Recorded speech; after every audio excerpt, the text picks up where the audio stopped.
Hi, I'm so excited for this video because my birthday is coming up, and as a treat to myself, as a gift to myself, I am gonna be getting me a huge book haul. I've never done this before, like a book haul video, so this is gonna be pretty exciting.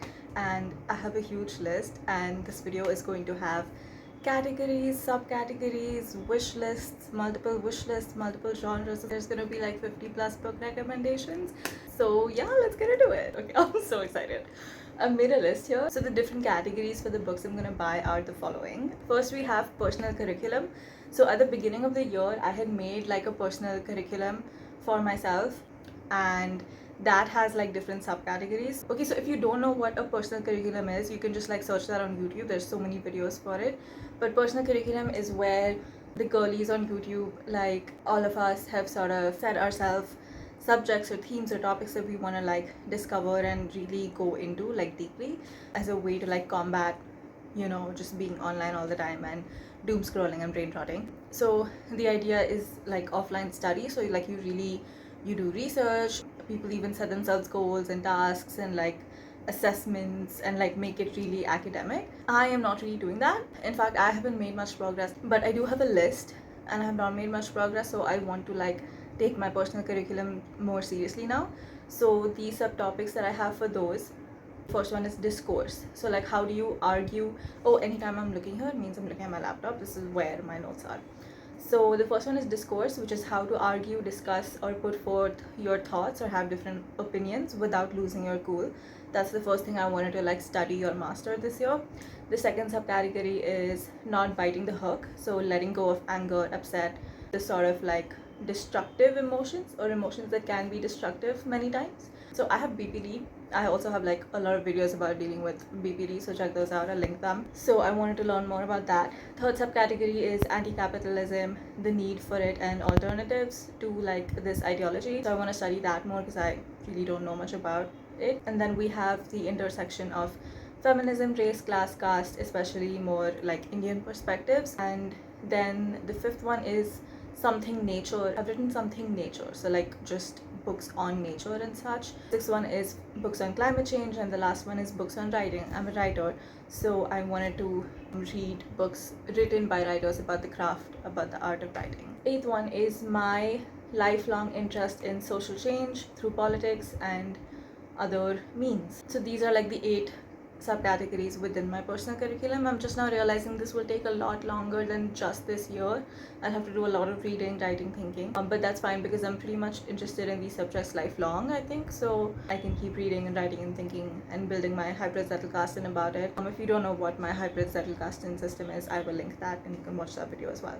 So the second category of reading that I want to get books for is favorite authors or potential favorite authors. The third category is classics. The fourth category is recent saves. So my recent saves on Amazon. Oh, I'm not literally taking you book shopping because I don't have any like quaint cute bookshops near me, so we're just gonna like be buying online. So the recent saves that I have made from YouTube on Amazon.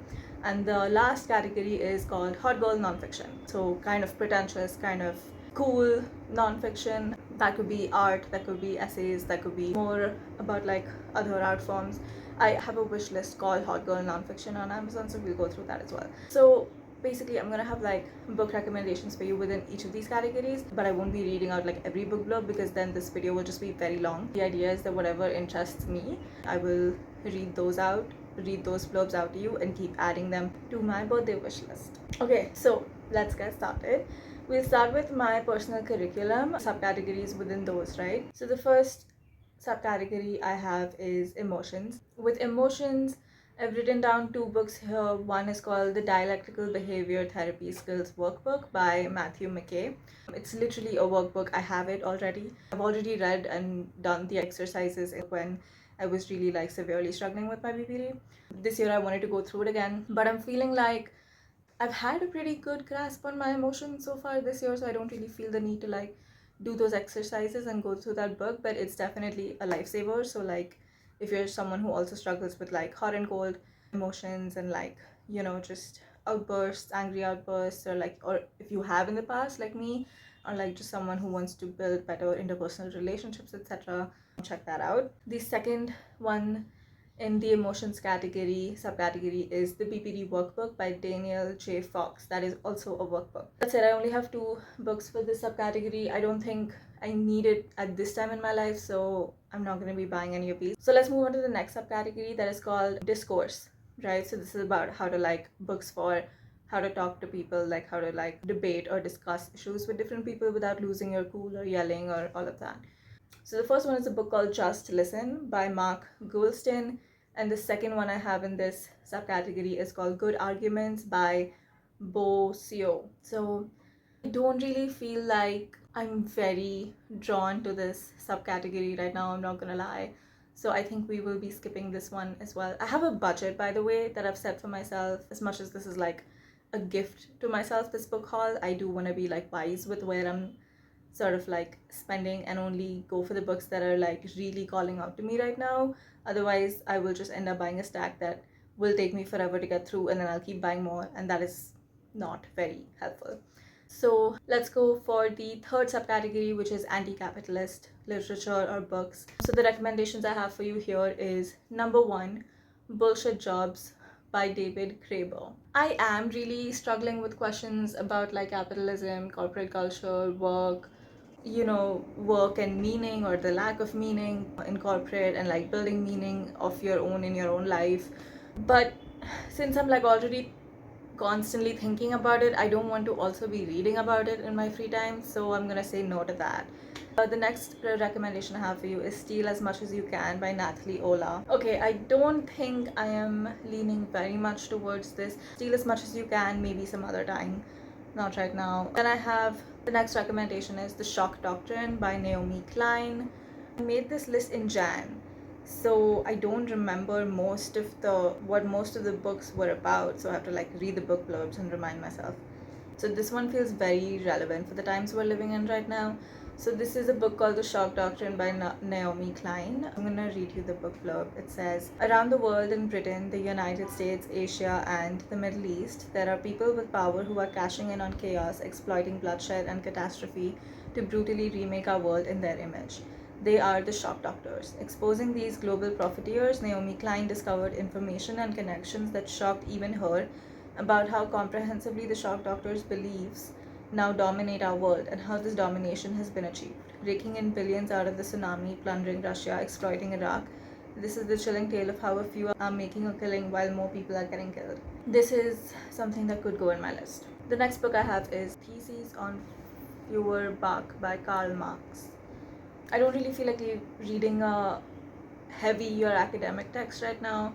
I don't know why, but this is giving me those vibes, so I might like postpone it till later this year or something. The next book I have is Postscript on the Societies of Control. This is so fun. Are you having fun? I'm having so much fun because I know I'm gonna get like a stack of books that I will read. Okay, I just cannot find the book blurb of this. I don't know how I found it last time. We're gonna move on to the next one and maybe come back to this. Next one we have is Capitalist Realism by Mark Fisher. So far, I have not picked a single book from my personal curriculum, so I'm beginning to feel the pressure a little bit. Okay, so this one is called Capitalist Realism, Is There No Alternative by Mark Fisher. I'm going to read you the book blurb of this as well. It says, after 1989, capitalism has successfully presented itself as the only realistic political economic system, a situation that the bank crisis of 2008, far from ending, actually compounded.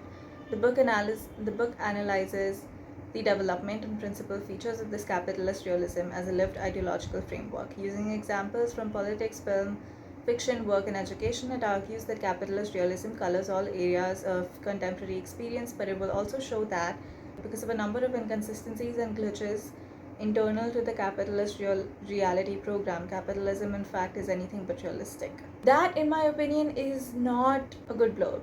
Like, the book could be really good. I'm just saying it's not a good blurb. It doesn't really reveal much. It's a very short one. It's 81 pages. I'm gonna say a no to this one too, you guys. The next book we have is Post-Capitalism by Paul Mason. If you can't already tell, I am a very picky person when it comes to shopping. Shopping for anything, clothes, books, you name it. And it's not because I don't like what I'm seeing, it's just because I want to read all of these books. It's just that like I'm a mood reader, so as important as I know these books are for me, or like how much I want to read them eventually. It's just not hitting right now. Nah. Okay, the next recommendation I have for you is called Black Shirts and Reds by Michael Parenti. Let's see here. I'm gonna read you the blurb of this as well. Black Shirts and Reds explore some of the big issues of our time: fascism, capitalism, communism, revolution, democracy, and ecology. Terms often bandied about but seldom explored in the original and exciting way that has become Michael Parenti's trademark. Parenti shows how rational fascism renders service to capitalism, how corporate power undermines democracy, and how revolutions are a mass empowerment against the forces of exploitative privilege. He also maps out the external and internal forces that destroyed communism and the disastrous impact of the free market victory on Eastern Europe and the former Soviet Union. He affirms the relevance of taboo ideologies like Marxism, demonstrating the importance of class analysis in understanding political realities and dealing with the ongoing collision between ecology and global corporatism. And it's a short one too, it's 165 pages. I can see myself reading this. So I'm gonna add this. This is the first book I'm gonna add to my birthday book list. Let's create a wish list here. B-Day 2026. Okay. So that was the first one, because I feel like it covers a lot of different ideologies, so I'll be getting like a lot of context as well, which is why I picked that. Okay, so we're done with the anti-capitalist subcategory of my personal curriculum. Next, we're moving on to climate. Only 2 books here. One is Less is More. Okay, this one is really good. Let me read you out the blurb. So the book's name is Less is More: How Degrowth Will Save the World. Let me read you the blurb. A powerfully disruptive book for disrupted times. If you're looking for transformative ideas, this book is for you. Our planet is in trouble, but how can we reverse the current crisis and create a sustainable future? The answer is degrowth. Less is More is the wake-up call we need. By shining a light on ecological breakdown and the system that's causing it, Hickle shows how we can bring our economy back into balance with the living world and build a thriving society for all. This is our chance to change course, but we must act now. A masterpiece, Less is More covers centuries and continents, spans academic disciplines, and connects contemporary and ancient events in a way which cannot be put down until it's finished. Yeah, I remember like reading a little bit of this, like just the introduction to this, and I was really impressed because it was very like engaging and like accessible. And I feel like with subjects like these, you need to be accessible. So I'm adding this one to the list as well. Yeah, I'm very excited to read this. Okay, next we have The Climate Book by Greta Thunberg. I did not know she had a book out, so this should be good. Let's see the blurb. Ooh, this looks good. Okay, listen. You might think it's an impossible task, secure a safe future for life on Earth at a scale and speed never seen against all the odds. But there is hope, only if we listen to the science before it's too late. In the climate book, Greta Thunberg has gathered the wisdom of over 100 experts, geophysicists, oceanographers, and meteorologists, engineers, economists, and mathematicians, historians, philosophers, and indigenous leaders to equip us all with the knowledge we need to combat climate disaster. Alongside them, she shares her own stories of demonstrating and uncovering greenwashing around the world, revealing how much we have been kept in the dark. This is one of our biggest challenges, she shows, but it's also our greatest source of hope. Once we are given the full picture, how can we not act? And if a school child strike could ignite a global protest, what could we do collectively if we tried? We are alive at the most decisive time in the history of humanity. Together we can do the seemingly impossible, but it has to be us and it has to be now. Agreed. Okay, so I'm adding this to the birthday list as well, because why would you not? After what you've just heard. So far I have 3 books in the birthday list. Okay, let's move on to the next subcategory, which is Feminism, Caste, Class, Race. So the recommendations I have for you here are Annihilation of Caste by Dr. B.R. Ambedkar, Sister Outsider by Audre Lorde, Women, Race and Class by Angela Davis, and The Source of Self-Regard by Toni Morrison. The one that's like sticking out to me the most here, so much to read. What was The Source of Self-Regard about? I have it on my, like, one of my goals for this year is to read an Abdur Rakib, read a Morrison, and read a, my god, what's his name? Anis Salim. Because I feel like these 3 are they could be like my forever favorite authors, you know? So I should read a Morrison this year. Because the only Morrison I've read is Sula, and I read that like 3 years ago. Anyway, okay, this looks really good, but like, I don't know, because I really want to read her fiction before I read this. and I want to read her fiction more than I want to read this. So nothing from this subcategory. The next subcategory is nature. Over here I have The Overstory by Richard Powers. I've read mixed reviews of that book, so I don't think I'll be going with that because it's not like for this birthday list I want books that I'm like 100% sure of. Next one is Upstream by Mary Oliver. Honestly, I really want to get back to nature and taking walks in nature and all of that, but I'm not really feeling nature-esque right now, which is maybe a sign to read more nature books, but like it's just not calling out to me right now. The next subcategory is books on writing. So I have for you A Swim in the Pond in the Rain by George Saunders. Is that his name? George Saunders? Yep, that's his name. This is a great book that you should read. I have a wish list purely for books on writing. Let me find that to see if there's something on writing. I really want to get back to writing this year because I haven't like purely written outside of work just for myself, like my own writing, in a long time now, at least not this year. So for writing I have for you Consider This by Chuck Palahniuk. And I have what I just said, A Swim in the Pond in the Rain by George Saunders. I have Suppose a Sentence by Brian Dillon. And I have Save the Cat, writes a novel by Jessica Brody. Then I have On Writing Well by William Zinsser. That's for writing nonfiction. Then I have Writing to Learn by William Zinsser. Then I have Bird by Bird, Some Instructions on Writing and Life by Anne Lamott. I feel like that one is a great one. I have In the Margins, On the Pleasures of Reading and Writing by Elena Ferrante. Then I have for you The Artist's Way by Julia Cameron. The Artist's Way Workbook by Julia Cameron. Living the Artist's Way by Julia Cameron. What's happening? Then I have for you How Fiction Works by James Wood. Wow, there's so many books in writing. And Refuse to Be Done, How to Write and Rewrite a Novel in 3 Drafts. That's by Matt Bell. Honestly, none of this is calling out to me. Why? I need to get back into writing.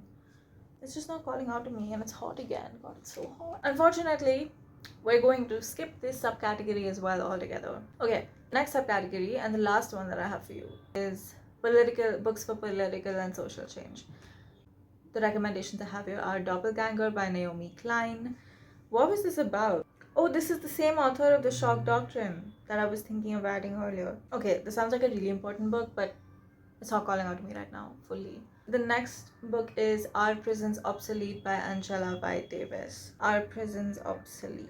This is one that I really wanted to read for a long time. This book calls for an abolition movement, namely the abolition of the prison system. She's arguing for decarceration and argues for transformation of the society as a whole. Again, I feel like it's a really important book and I really want to read it. But like, again, I feel like these books are just not easily available. So they are quite expensive here and I am speedily exceeding my budget, it seems. I feel like this can wait for the second half of the year.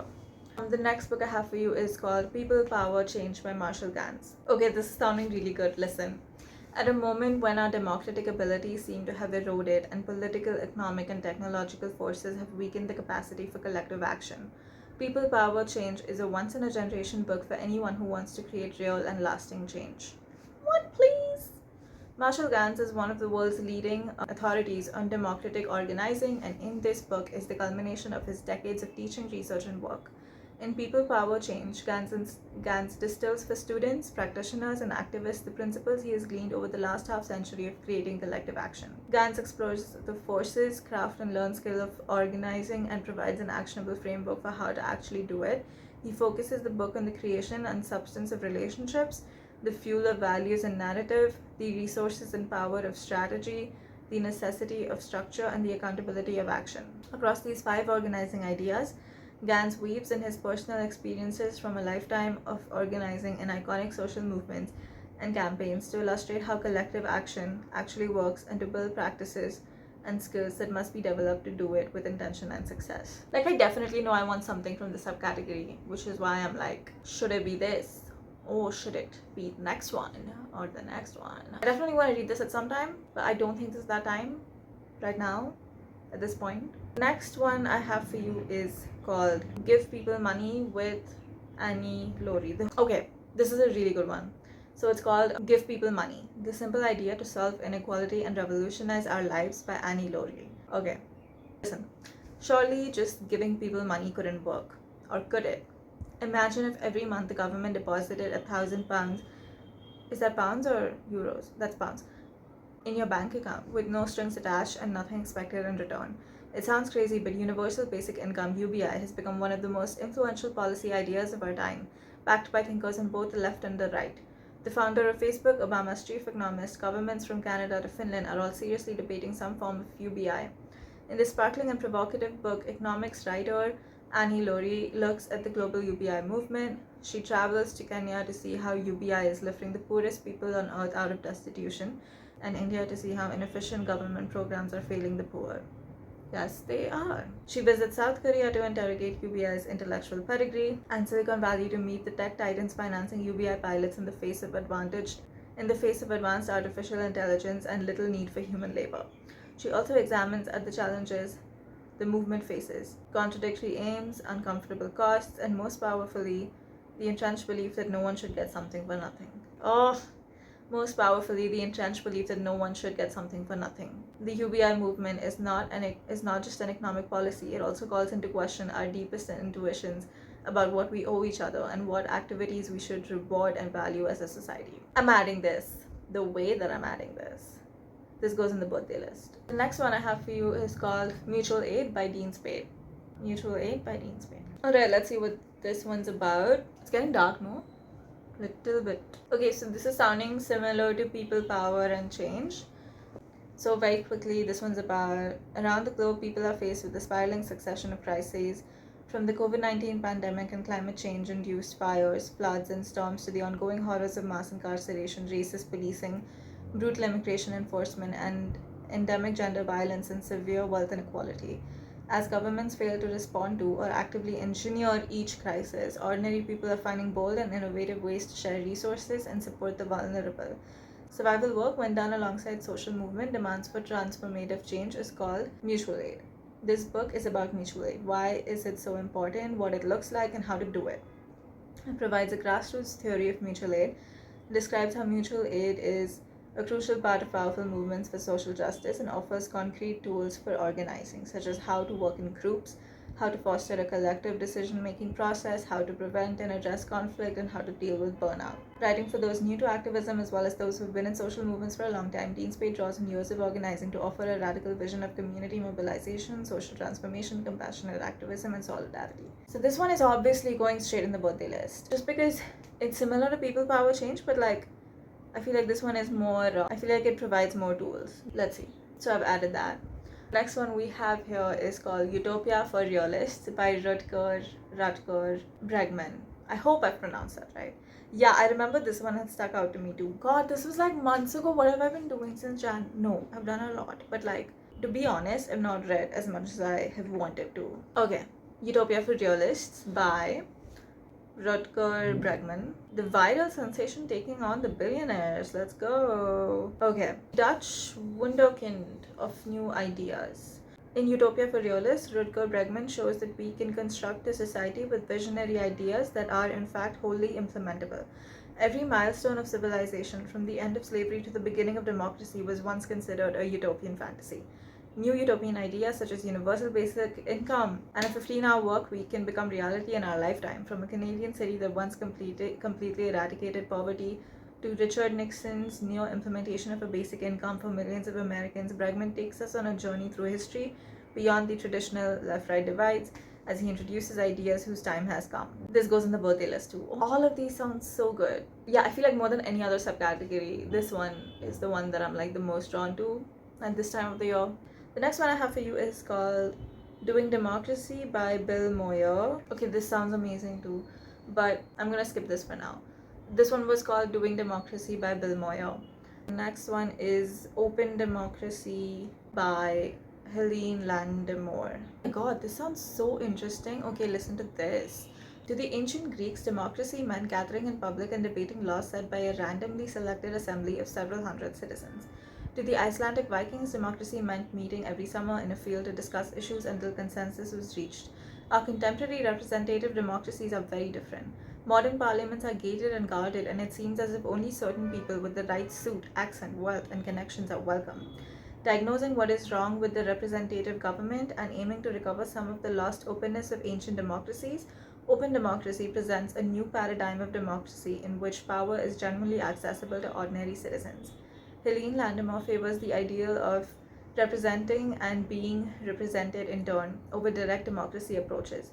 Supporting a fresh non-electoral understanding of democratic representation, Landemore recommends centering political institutions around the open mini-public, a large jury-like body of randomly selected citizens gathered to define laws and policies for the polity in connection with the larger public. She also defends 5 institutional principles as the foundation of an open democracy: participatory rights, deliberation, the majoritarian principle, democratic representation, and transparency. Open democracy demonstrates that placing ordinary citizens rather than elites at the heart of democratic power is not only the true meaning of a government of, by, and for the people, but also feasible and today more than ever urgently needed. Girl, this is going in the birthday list too. That sounded amazing. Okay, the next one I have for you, I have 2 more left. Solving Public Problems by Beth Simone Novak. How to take advantage of technology, data, and the collective wisdom in our communities to design powerful solutions to contemporary problems. This sounds really good too, but I think I'll skip this.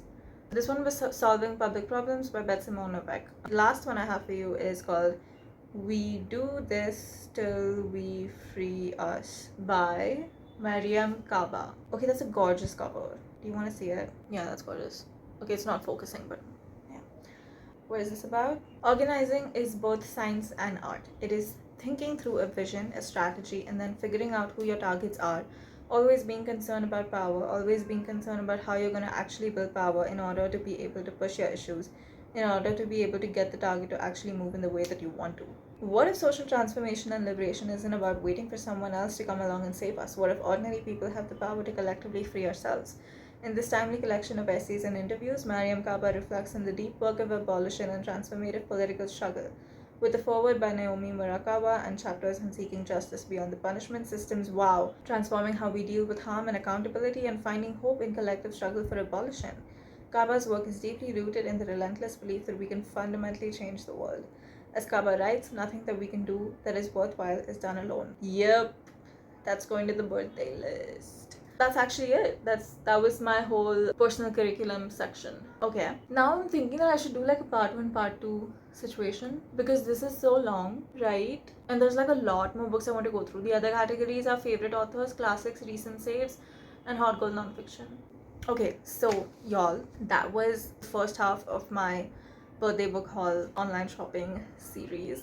And yeah, I feel like this was a great list of books. Like, y'all go ahead and read these as well. Like, these, I mean, you heard that shit. That was good.